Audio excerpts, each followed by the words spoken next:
I hadn't done a video about the drilling. So I use a lot of the black screws.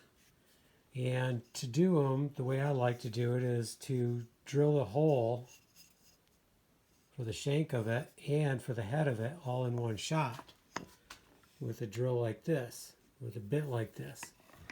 And actually this one needs sharpening, but I should take it off and sharpen it. But the main thing is I love electric, or the, I love the portables, the battery. But for this, the electric is really the only way to go for me. I've tried it, and it just uses up batteries like crazy. So fortunately, when I built the wood shop, I guess I had known this because of I did do woodworking before building this wood shop. So in this case, I had an outlet on the ceiling, which I also use for the light, with a heavy cord over and then down, and then I can plug into it.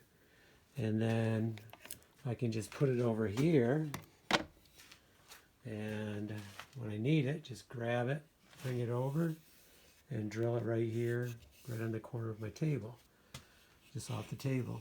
So I do a lot of drilling. It's very, very helpful having it really handy. And the electric drills have the power, and you're not going through batteries. And these bits are not that hard to sharpen. You can, with an Allen wrench, you can take this off, and then you can sharpen these right in here, so this part cuts better. Sharpening the bit is a little bit tougher, but that's doable also.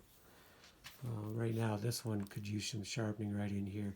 Sometimes I sharpen without removing it, but it's harder to get in there, so I probably should remove this one and sharpen it up good. It makes a big difference. They cut much better.